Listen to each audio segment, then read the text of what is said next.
Kemudian saya mencoba memperjuangkannya, saya mencari di mana salahnya, berusaha mencari solusinya. Nah, karena itulah saya nggak mau dibilang DPD nggak kerja. Nih saya bikin setiap bulan ini, kalau boleh diseret kemarin ini boleh nih. Ini adalah ada hasil reportnya kerja. ya, ada laporannya. Ada laporannya. Saya tiap bulan saya selalu bikin ini. Mohon maaf ya, saya tidak melihat maksud saya tidak berbicara anggota lain, tapi yang jelas saya ingin saya sebagai anggota DPD amanah.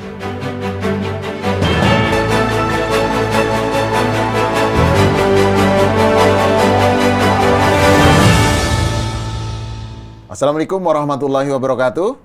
Halo Sobat Warta Kota, jumpa lagi dalam program Jakarta Memilih bersama saya, Dr. Suprapto Sastroatmojo. Program ini akan menghadirkan para narasumber, calon anggota legislatif, dan juga calon kepala daerah yang akan berlaga pada pemilu tahun 2024. Kali ini saya akan ngobrol-ngobrol dengan anggota DPD Republik Indonesia yang juga calon anggota DPD Republik Indonesia, Ibu Profesor Dr. Silviana Murni. Assalamualaikum, Prof. Waalaikumsalam warahmatullahi wabarakatuh. Aduh, Pak Doktor, apa kabar? Alhamdulillah. Saya kenal udah lama loh. Iya. Saya kenal beliau ini belum jadi doktor, sekarang sudah jadi doktor, jadi saya harus hati-hati menjawabnya. Sama aja, Prof. Ibu Silviana Murni adalah anggota DPD yang sebelumnya birokrat di Pemprov DKI Jakarta, mulai dari staf sampai kemudian menduduki jabatan tertinggi di jenjang karir PNS, yaitu eselon 1. Beliau pernah menjadi deputi gubernur dan sebelumnya juga pernah menjadi satu-satunya wali kota perempuan di DKI Jakarta, sampai sekarang baru satu. Kemudian juga satu-satunya komandan Satpol PP yang perempuan juga. Jadi memang banyak jabatan yang diduduki yang menjadi orang pertama. Ya, sekarang beliau terjun di dunia politik menjadi anggota DPD RI. Kita pengen ngobrol-ngobrol nih, anggota DPD RI itu sebenarnya apa, dan kemudian kerjanya apa, dan kemudian juga apa yang sudah dilakukan untuk warga Jakarta. Karena Ibu kan mewakili daerah pemilihan di DKI Jakarta ya. Silakan, Prof. Kalau dibilang dunia politik, saya merasa bahwa DPD bukan dunia politik deh. Dulu memang ya, itu kan utusan daerah ya. Jadi utusan daerah seyogianya mereka yang memahami daerahnya. Mereka yang mengerti apa yang harus diperjuangkan oleh daerahnya. Memang DPD RI ini setelah 2001, ya, setelah 2001 itu baru kemudian menjadi sebuah lembaga yang boleh dikatakan dia dipilih secara langsung, ikut pileg juga begitu ya. Dan bayangkan loh Mas Prapto ya, susah loh jadi anggota DPD. Bayangkan ya, satu provinsi itu harus dipilih suara tertinggi itu 4 orang saja. Dan yang saya juga masih belum bisa menerimanya bahwa ternyata walaupun itu daerahnya kecil tetap 4. Daerahnya besar dengan populasi yang tinggi juga 4 juga gitu. Iya, Nah, iya. Ini karena memang perwakilan katanya, jadi utusan dari daerah. Ya. Iya. Nah, terus saya berpikir, saya ini kan 31 tahun ya di Pemprov DKI. Terus kemudian saya mengerti betul tentang Jakarta, apalagi saya boleh dibilang lahir besar di Jakarta. Mengerti. Terus kalau saya sudah pensiun, walaupun saya masih tetap mengajar, tapi kenapa saya nggak memberikan sesuatu yang memberikan kontribusi buat Jakarta minimal, dan perjuangan Jakarta ke pusat. Nah, apa sih DPD itu? Nah, tadi awalnya memang mereka ini adalah utusan daerah. Nah, namun setelah ada pasal 22 Undang-Undang Dasar 45 dan juga ada tatib bahwa lembaga DPD ini betul-betul fungsinya adalah legislasi, pengawasan, kemudian memberikan pertimbangan. Jadi fungsi DPD ini jelas sekali bahwa kita misalnya mengajukan usulan rancangan undang-undang. Undang-undang apa? Misalnya undang-undang kepulauan itu dari kita loh, gitu ya, yang baru Provinsi Kepulauan. Okay. Nah, artinya memang kita punya kontribusi untuk itu dari secara legislasi, dari secara pengawasan. Kita ingin hasil dari undang-undang yang kemudian dilahirkan oleh DPR RI setelah dia kemudian dengan pemerintah akhirnya disahkan menjadi undang-undang, ya saya punya fungsi mengawasi. Apakah undang-undang itu dilaksanakan di daerah kita secara benar, secara apa yang diharapkan oleh undang-undang itu. Nah kemudian kita juga satu lagi memberikan pertimbangan. Misalnya DPR akan mengesahkan satu undang-undang, diminta pertimbangannya. Makanya kita melakukan RDP dengan kementerian-kementerian, kita tanya, kemudian kita analisis, kita berikan, kemudian kita sampaikan. Dan itu undang-undang nggak akan diketok kalau belum ada pertimbangan dari DPD. Jadi kita, dan saya juga mengatakan begini ya, kita jangan hanya jadi tukang stempel. Kalau dari DPD nggak pakai dibaca lagi, ya jangan gitu dong, gitu kan. DPR yang minta sama kita. Nah setelah minta kita kemudian rapat-rapat segala macam, bahkan kita turun ke lapangan, melakukan kunker segala macam. Nah setelah itu saya bilang ya harus diperhatikan, bukan udah ada nih dari DPD, udah ada tanda tangan pimpinan, ya udah gitu ya. Terus kemudian dengan sendiri nggak mempertimbangkan, ya nggak boleh gitulah saya bilang gitu. Tapi alhamdulillah sih berkat perjuangan teman-teman juga beberapa hal yang menjadi masukan dari DPD itu juga langsung diingatkan dan dimasukkan. Kalau yang pernah diusulkan oleh Prof. Silvi berkaitan dengan undang-undang yang tentunya mengatur tentang Jakarta, misalnya soal anggaran atau soal pendidikan atau misalnya soal pembangunan daerah, itu apa? Begini, kalau RUU itu kan ada prolegnas ya, kemudian ada prioritas. Jadi nggak setiap tahun, nggak setiap saat kita bisa mengajukan. Kan juga ini kan perjalanannya panjang ya. Kadang ada pansusnya, kadang ada aturan harus ini, harus gitu ya. Perjalanannya cukup panjang lah. Memang tidak semuanya, dan itu apakah dia masuk prioritas gitu ya. Tapi kalau menurut saya, apa yang saya perjuangkan, misalnya masalah pendidikan. Misalnya, ini kan datanya harus jelas, harus sinergi dengan kementerian. Nah, disinilah peran saya. Misal ada satu yang miss tentang data, saya bisa berkomunikasi dengan kementerian. Karena apalagi saya di Komite 3 yang menyangkut tentang masalah pendidikan, saya bisa berkomunikasi. Tidak ada sangkut pautnya dengan Komite 3 saja. Contoh, misalnya ketika Dinas Kependudukan dan Catatan Sipil itu kekurangan belangko. Kan ini adanya di Komite 1. Tapi kan saya kenal dengan yang namanya Jenderal Tito. Nah, Pak Tito Karnavian itu kan dulu beliau Kapolda, saya asisten pemerintahan. Nah, jadi saya bisa menghadap beliau. Pak, ya beliau langsung siap senator. Saya bilang siap jenderal gitu kan. Nah, saya komunikasikan. Nah, ini menurut saya kita jangan hanya terbatas business as usual. Karena memang aturan kita legislasi, pengawasan, memberikan pertimbangan. Hanya itu, that's it. No. Saya pikir sepanjang ini adalah kebutuhan daerah, kita perjuangkan. Ya saya bilang, Pemprov DKI nggak mau minta security printing yang menjadi kewenangan kementerian loh. Tapi kita butuh karena ini kosong nih. Rakyat marah, rakyat Jakarta nih. Gimana nih caranya? Oke, kewenangannya ada di beliau. Dan kami punya APBD untuk memberikan ini. Jalan tuh, alhamdulillah. Contoh lagi, dinas sosial misalnya. Ada yang namanya kan, kalau bilang DTKS, data terpadu. Data terpadu kesejahteraan sosial. Nah ini kalau ada miss-missnya di mana nih? Saya tanya gitu. Apakah di Bank DKI, di Dinas Sosial dulu, Bank DKI, atau di Kementerian Sosial? Nah itu. Nah jadi saya bisa menggatukan ini semua. Dan soal nggak kelihatan kok, ya salah sendiri wartawan kok nggak mau expose ya gitu. Padahal saya sudah menyampaikan dan ya saya sih yang penting menurut saya terpenuhi apa yang menjadi aspirasi masyarakat Jakarta, apa yang menjadi aspirasi para pejabat Pemprov DKI, kemudian saya mencoba memperjuangkannya, saya mencari di mana salahnya, berusaha mencari solusinya, nah baru. Karena itulah saya nggak mau dibilang DPD nggak kerja nih, saya bikin setiap bulan ini nih, kalau boleh di-share kemarin ini boleh nih, ini adalah hasil kerja, ya? Ada reportnya, ada laporannya. Saya tiap bulan saya selalu bikin ini. Mohon maaf ya, saya tidak melihat maksud saya tidak berbicara anggota lain, tapi yang jelas saya ingin saya sebagai anggota DPD amanah. Jadi saya lakukan ini dan mulai dari per 1 Oktober 2019 sejak saya dilantik sebagai anggota DPD RI Dapil DKI Jakarta, saya membuat laporan lengkap saya buat. Prof, kalau kita lihat data di DKI Jakarta kan jumlah penduduk miskin cenderung naik, misalnya begitu ya.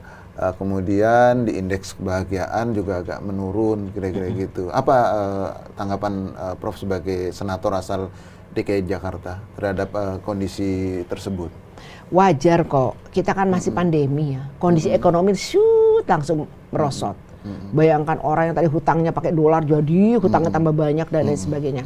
Saya nggak ahli di bidang ekonomi, tapi kondisi nyata di faktual, warung aja nggak laku, gitu. Warung aja yang biasanya, maaf nih kalau lagi gonjang-ganjing ekonomi makro, yang perusahaan-perusahaan pada bingung karena hutang segala macam dengan dolar, yang rakyat di bawah tuh tenang aja tuh, tetap laku. Nah karena pandemi, ya kita harus sadari itu gitu. Memang ini bukan hanya Jakarta saja, tapi sudah mengglobal.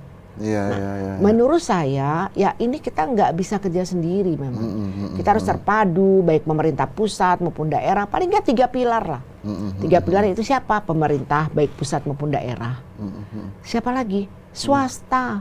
Ingat loh, swasta-swasta ini punya yang namanya CSR, Corporate Social Responsibility. Dan siapa lagi? Ya masyarakatnya harus ikut juga dan berpartisipasi. Karena kan pembangunan kita kan pembangunan partisipatif. Artinya pemerintah nggak kerja sendiri, ada swastanya, terus ada masyarakatnya. Jadi berkontribusi.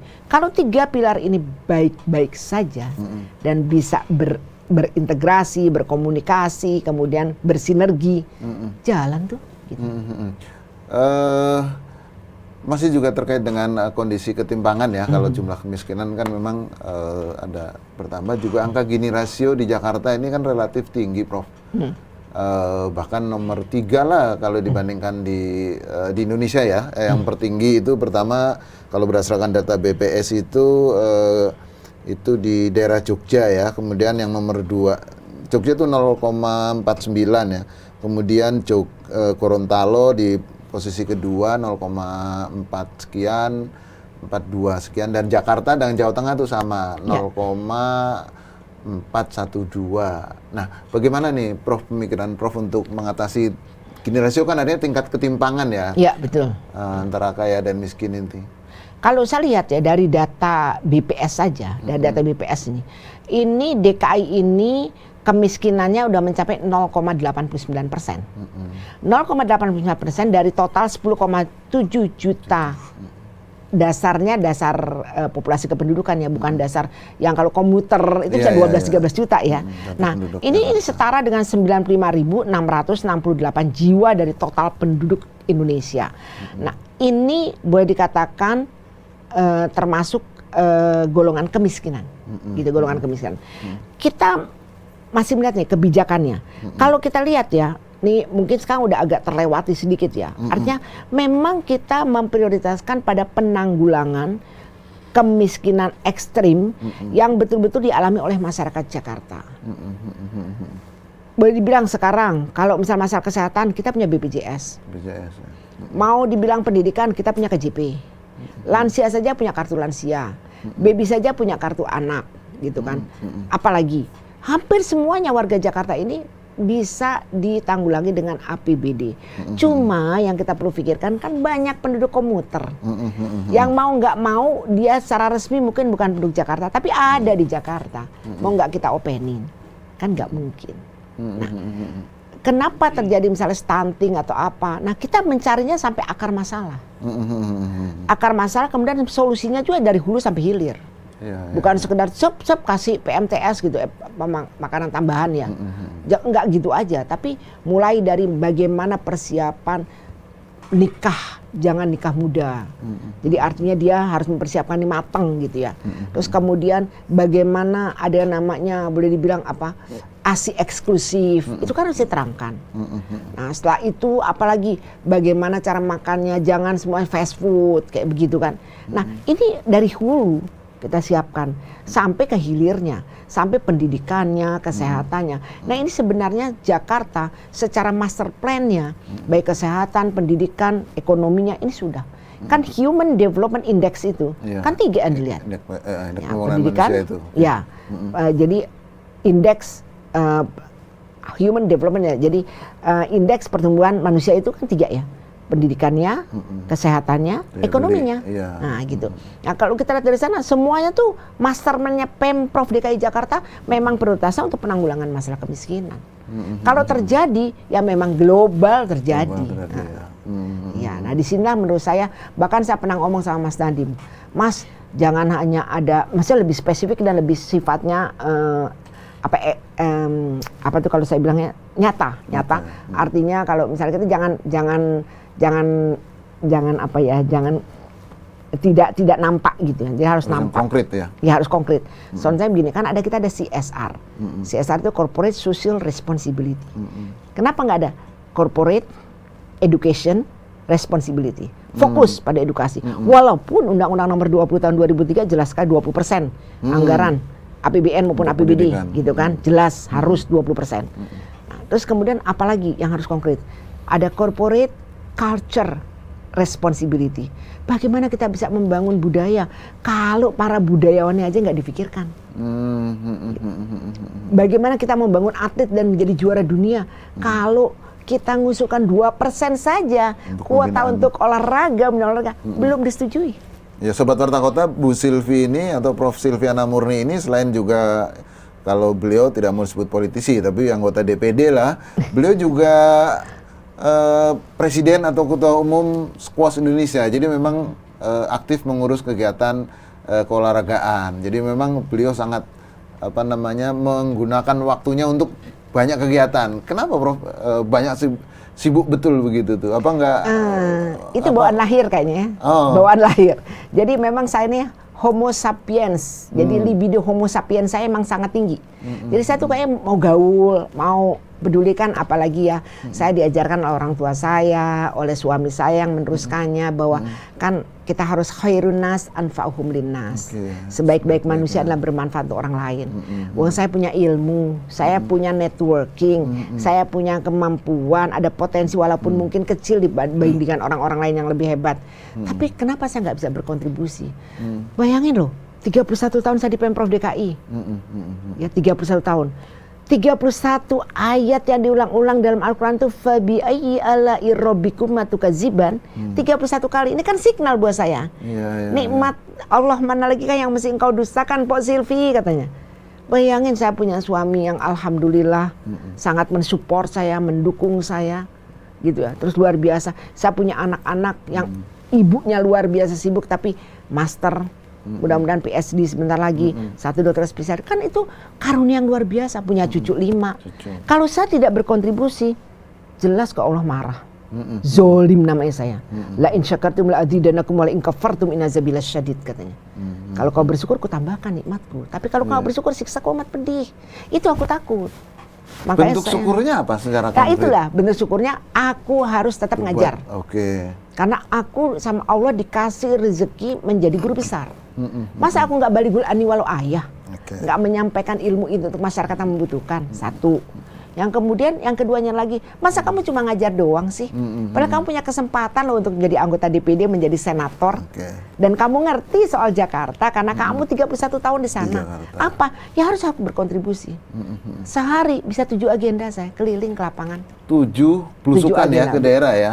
Jadi kalau dibilang belusukan itu saya dari dulu. Oh, dari dulu ya? Sejak staf aja saya ingat banget, saya membangun MCK dengan para pengusaha. Boleh tanya tuh, namanya Ibu Hartati Murdaya. Waktu bangun MCK. Tahun berapa? 1985, 1987, saya udah keliling bangunin MCK di kampung-kampung di Jakarta Utara, di Marunda, segala macam itu. Nah, itu menurut saya, ini bagian rasa syukur saya. Kontribusi saya seperti itu. Saya pegang 23 organisasi. Nggak punya duit saya. Gedean gaji saya jadi deputi gubernur daripada jadi DPD, kasar gitu. Tapi saya bangga bisa terus, maksudnya saya bersyukur sama Allah, saya dikasih kekuatan. Alhamdulillah dengkul saya masih bagus gitu ya, masih bisa jalan sana kemari ya. Artinya ya paling enggak mengurangi high heels lah ya gitu ya. Karena saya mesti keliling-keliling gitu kan. Nah, ini yang menurut saya harus saya lakukan. 7 agenda per hari, artinya tentu termasuk diantaranya adalah turun ke masyarakat ya. Wajib itu. Menemui dan kemudian merekam apa yang menjadi aspirasi mereka. Termasuk WA saya luar biasa. Saya punya yang namanya boleh dibilang call center. Saya punya ini, ada juga staff yang pegang. Tadi, Bu, di sini Bu ada orang yang masuk rumah sakit tapi ditolak ke rumah sakitnya. Nggak mungkin. Saya udah tahu polisinya gubernur tidak seperti ini. Dan saya mohon maaf kalau ada masalah di masyarakat, saya nggak pernah tuh langsung kepala dinas, nggak, kasihan. Karena dia mungkin kan policy maker ya kesana kemari gitu kan, kasihan. Karena saya pernah jadi kepala dinas. Jadi ke siapa saya? Oh, ini urusan di Jakarta Selatan, saya harus ke Kasudin Jakarta Selatan. Setelah Kasudin urusannya apa? Oh, bisa kepala seksinya. Saya tanya sama lurahnya. Kalau lurahnya lagi dipanggil gubernur, dipanggil sama siapa, sama wali kotanya. Saya bisa kepala seksinya. Kepala seksi Kesrat, ke siapa. Saya kenal semua dan saya punya handphonenya. Jadi misalnya mereka BPJS-nya belum beres, oh ya, saya punya direktur BPJS. Saya punya ini gitu semua, saya ini. Dan alhamdulillah terbantu. Nah, berdasarkan katakanlah mendengar suara rakyat itu, kalau kita mapping itu kebutuhan-kebutuhan di Jakarta itu atau problematika Jakarta yang mestinya lebih prioritas. dari 3 hal ini, nggak lebih dari 3 hal. Apa aja? Yang ya tadi masalah kesehatan, masalah pendidikan, dan masalah ekonomi. Nah kalau di Jakarta kan jelas sekali banjir, macet, apalagi banjir, macet, ada 3 biasanya. Banjir, macet, ya masalah-masalah tadi itu, yang 3 itu. Nah jadi menurut kalau saya itu kan 3, pendidikan, kesehatan, ekonomi dan kesehatan. iya. Kalau dari indeks pembangunan manusia itu kan indikator indeks pembangunan manusia, iya, kan. Betul. Di Jakarta kan bukan relatif, malah paling tinggi kan kalau paling di Indonesia. Tinggi, bagus. Tapi itu masih menjadi problem. Tetap. Tetapi ternyata kenapa? Saya suka bilang, kenapa kalian begini? Oh ternyata memang kadang-kadang mereka tidak melaporkan, gitu kan. Terus mereka pengen cepet supaya tertangani atau sudah menyampaikan tapi nggak ditindaklanjuti. Misalnya soal pendidikan apa yang konkretnya? Misalnya soal zona. Nah, Sistem zonasi. Zonasi. Okay. Bu kenapa nih? Saya ditelepon misalnya, lurahnya, kepala sekolah, masyarakatnya, RT-nya telepon saya. Bu, kenapa ini kok SMP 91 SMA ya? SMA 91 tidak masuk ke dalam zona ini gitu ya. Kenapa? Ternyata ada pas sekolah. Terus saya telepon langsung, siapa yang menangani masalah zona, masalah penerimaan siswa baru. Ternyata, oh Bapak ini. Oke, terus siapa? Bapak bisa gak datang? Kita ngobrol. Jadi ada lurah, ada RT, bersama masyarakat sama kepala sekolahnya. Bisa selesai tuh. Ternyata mereka menggunakan peta baru Jakarta 1. Nah di sana tuh belum masuk dan ternyata laporannya juga kurang. Kan bisa dibenahi. Jadi kalau saya tuh ngeceknya betul-betul dari hulu sampai hilir. Ini kebetulan mau PPDB kan sekarang udah mulai. Betul. Sistem zonasi itu pas nggak sih untuk Jakarta? Sangat dalam pas. PPDB itu? Sangat pas menurut saya. Tapi itu bukan satu-satunya. Ingat loh, masih banyak lagi. Ada jalur prestasi, ada jalur zonasi, ada mereka juga kesempatan pindah karena orang tuanya ikut pindah, kayak gitu-gitu. Nah ini kan masing-masing kan punya jalur dan punya solusinya. Tapi memang kalau yang masih belum bisa terpenuhi, saya suka ingetin gini, hei orang-orang yang diberi sama Allah kelebihan materi, ya kalau mereka punya kelebihan materi, sekolahlah di swasta, berikanlah hak itu kepada orang yang memang membutuhkan. Sekolah-sekolah negeri yang boleh dibilang kan ada BOS, ada BOP segala macam gitu kan, nah, berilah. Tapi kalaupun mereka memang mau sekolah di negeri gitu ya, dan belum bisa tercakupi, artinya mereka belum benar-benar bisa terpenuhi untuk sekolah di negeri, ingat loh, rasio antara sekolah dengan populasi siswa itu belum berimbang. Nah karena itulah masyarakat berkontribusi. Ada sekolah-sekolah swasta, ada sekolah-sekolah agama yang berada di bawah Kanwil, kayak seperti itu. Jadi ya memang kita harus bersinergi. Nggak bisa semua kerja, sektoral pun nggak bisa kerja sendiri. Oke, di bidang pendidikan Bu Sylvie pasti hafal karena sebelumnya Kepala Dinas Pendidikan ya. Nah, kalau di bidang kesehatan apa yang masih perlu mendapat Kepala perhatian? Biro Binsos loh. Oh iya, Kepala Biro iya. Bina Sosial, di dalamnya ada kesehatan. Apa kira-kira yang masih perlu mendapat perhatian? Contohnya, misalnya tempat tidur, okupansi ya, apa ya namanya istilah-istilah itu ya. Pokoknya tidak berimbangnya antara yang sakit dengan kondisi tempat tidur. Mereka maunya di tempat-tempatnya kan ada rumah sakit tipe A, tipe B, tipe C, tipe D. DKI hebat loh udah sampai tipe D. Puskesmas itu rumah sakit tipe D loh sekarang ini. Pemenuhan kebutuhan sudah mulai terus ditingkatkan. Nah apa sih yang kurang? Nah ini masyarakat satu ya maunya langsung ke pusat. Padahal di BPJS diatur harus ada rujukan. Kalau masih bisa ditangani di daerah di tipe D, kenapa mesti ke tipe A gitu kan? Nah ini yang mesti diberi penjelasan secara baik-baik. Dan jangan lupa saya suka bilang, hospitality, keramah tamahan para nurse-nya, pelayan masyarakatnya. Coba mukanya gitu agak dirubah supaya senyum gitu. Tapi kita juga harus maklumi, mereka juga kan lelah ya. Lelah walaupun ada shift-shiftnya. Mereka juga kan mungkin punya persoalan. Ya kayak kita lah, pasti kan punya persoalan sendiri. Kita lagi kesal sama anak kita, kok disuruh datang gak datang misalnya. Terus kita, aduh suami kita hari ini makan apa, sebentar kita lagi sibuk. Kan itu satu hal yang sendiri ya menurut saya. Dimaklumilah kalau sewaktu-waktu. Tapi memang ada beberapa rumah sakit yang menurut saya hospitality-nya perlu ditingkatkan. Ya. Perlu sekali ditingkatkan. Sampai saya bilang kalau ada apa, saya mau dialog. Saya nggak perlu kemana-mana, saya cukup sama susternya yang kelihatan mukanya kayak gimana, saya akan dialog gitu. Coba deh, cuma deh kamu jadi nurse, jadi perawat, kalau kamu tuh nggak ini ya, nggak senyum, nggak apa, itu ibadah loh gitu. Jadi saya lebih pengen heart to heart, dari ke hati-hati dialog dengan dia. Gitu. Iya. Kalau di bidang ekonomi untuk peningkatan pendapatan masyarakat, apa yang perlu sekarang ya, tingkatkan? kan sekarang nih UMKM Okay. ini lagi benar-benar luar biasa ya, lagi membumi. Sekarang bahkan ada yang namanya jakpreneur. Mereka suka bilang, Bu Silvi gimana sih mau bisa jakpreneur? Karena kalau dengan jakpreneur itu kita bisa punya keuntungan ini. Pokoknya ada nilai tambahnya lah. Kita bisa ikutin pelatihan, kita bisa mendapat bagaimana kita mempackaging barang kita gitu kan. Itu diberi kesempatan asal Anda masuk jakpreneur. Kok susah ya? Saya coba tuh nggak ada susahnya. Saya bantuin orang, mereka punya program kok. Saya tahu kok Ibu Ratu itu, kalau pernah gubernur menyampaikan Ibu Ratu itu kepala dinas UMKM itu lebih cepat dari bayangannya gitu kan. Saya buktikan ya iya tuh gitu. Tapi ya sabar, kadang-kadang masyarakat ini suka belum paham sudah protes. Nah, tapi yang si pegawai Pemda juga ya harus kerap kali bersosialisasi.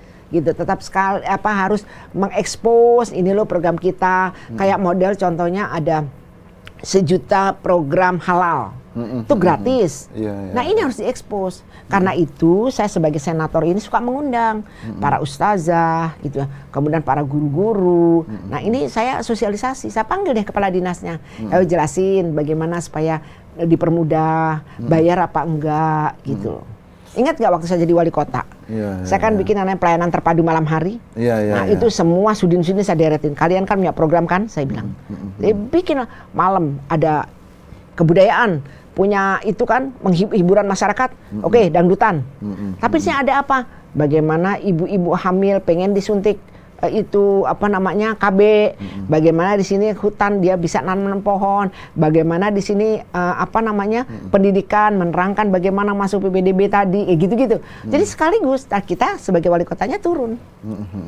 Karena itu saya dapat penghargaan gitu dari Pan RB, tapi saya udah diingetin sama gubernur, kata gubernur gini, ingat ya ini hanya affirmative action gitu ya, hanya sifatnya sementara gitu ya, temporary aja. Iya, setelah masyarakat tahu bahwa KTP ini gratis, mereka kok masih bayar, ternyata mereka nyuruh sama teman-teman yang ini akhirnya bayar ke sana, ya bukan bayar ke sananya. Kenapa layanan hari mesti sifatnya affirmative action ya? Mestinya kan kalau konteks melayani warga itu harus 24 jam kan mestinya bisa juga di. Kalau sekarang sudah ada BPT, ada pelayanan terpadu satu pintu PTSP.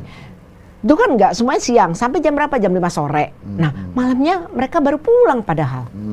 Kan makanya. Kita kan baru pulang malam. Betul. Nah, sekarang pelayanan terpadu boleh seminggu sekali gitu kan. Mestinya itu bisa didorong nggak sebagai sekarang senator? Bisa semuanya udah online. Itu udah telat, udah nggak perlu lagi begitu. Semuanya online. Tapi tetap lebih mudah. Di prosesnya pada jam kerja.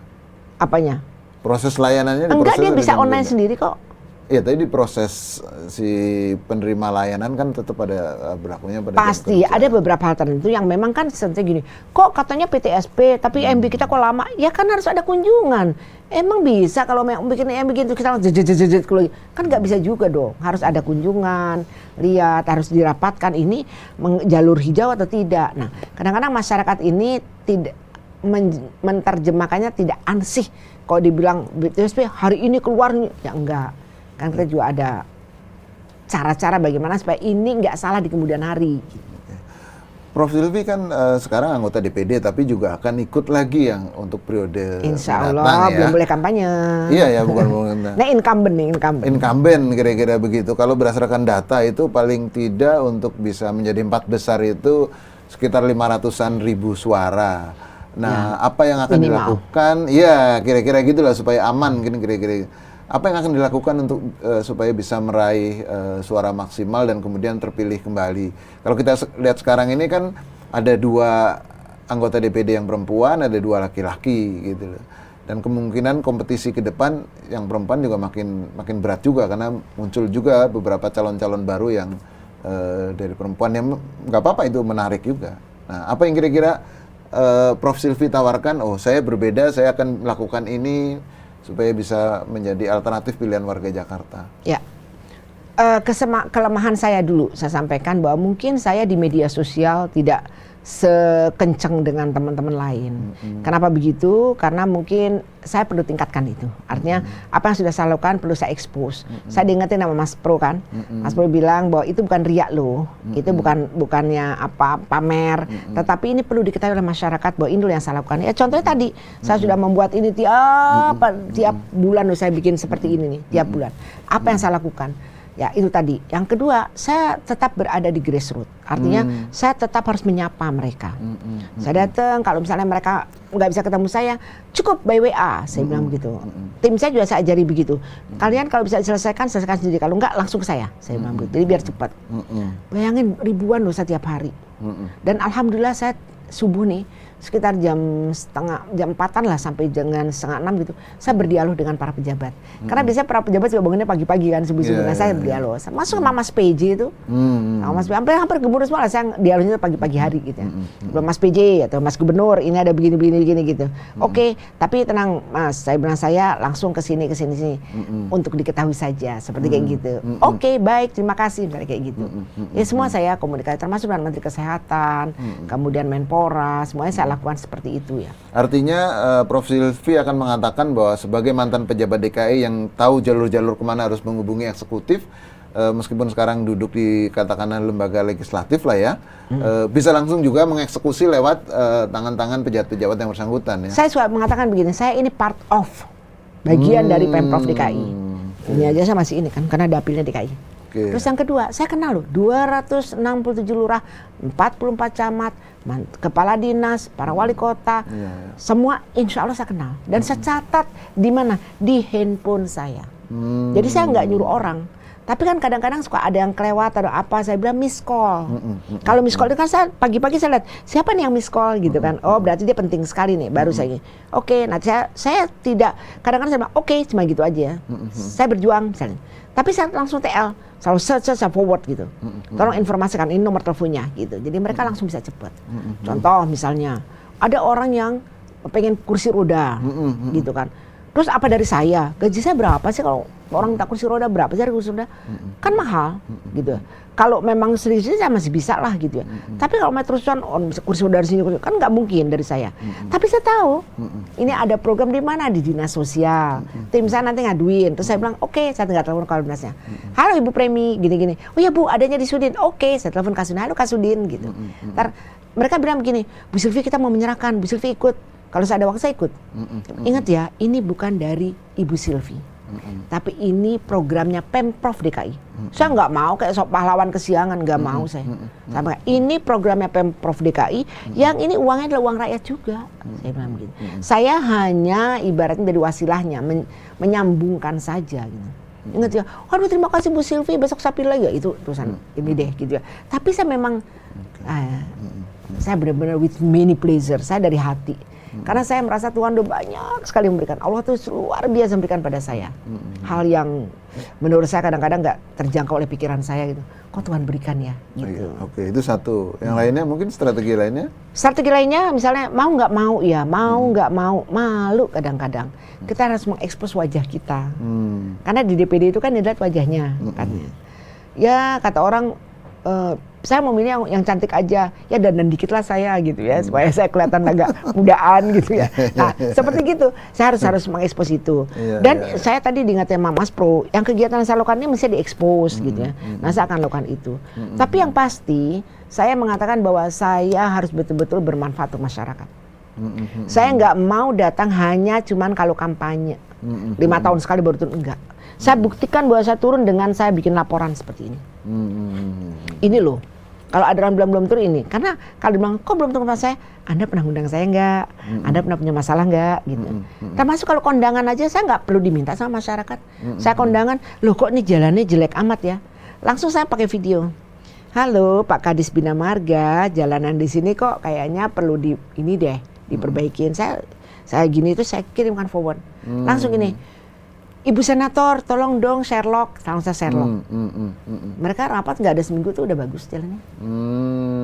Bu Silvi, drainase di sini macet begini-begini.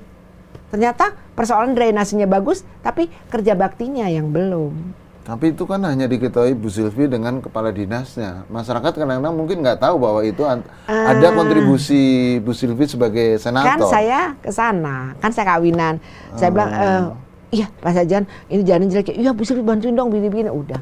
Ada mereka bersepakat, pokoknya Bu Sylvie harus nyalon lagi. Gitu. Itu salah satu sebabnya selain memang saya hobi ya. Saya hobi, saya ingin bermanfaat. Ya masyarakat juga menghendaki saya supaya tetap. Ya artinya yang seperti itu perlu juga disampaikan kepada masyarakat lain di Jakarta yang mungkin bisa jadi Insya Allah sih tidak tahu di lokasi itu karena memang tidak ada di lokasi tersebut. Alhamdulillahnya komunitas sana yang mengekspos. Nah, kayak gitu loh. Terus kadang-kadang kalau misalnya ada orang bilang begini, Bu Sylvie saya udah begini tapi saya pengennya sembako atau apa ya. Kalau sembako aja ya dikit-dikit aja kan saya bisa gitu ya, saya berikan gitu. Kadang-kadang saya minta gini, boleh nggak kalau di sana harganya 80 sama aku 70 aja ya gitu kan, jadi artinya saya bisa memberikan juga gitu. Oke. Seperti itu. Kalau sebagai sebuah produk, apa sih diferensiasi dari Prof Sylvie ini dibandingkan calon-calon DPD lainnya? Mantan birokrat yang tahu persis tentang Pemprov DKI dengan program-programnya, dan saya dekat sekali dengan para pejabatnya, dan saya tahu betul pejabatnya ini juga sangat punya keinginan untuk melayani masyarakat dengan baik.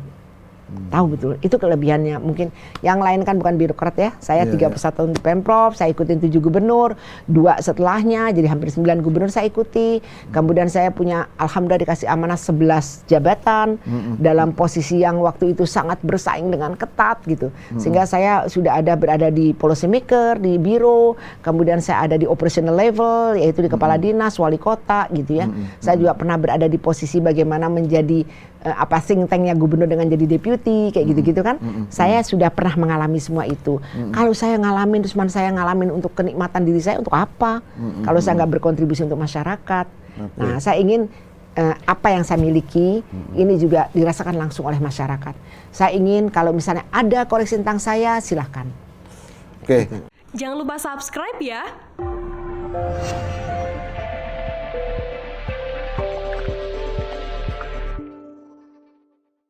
Jangan lupa subscribe ya.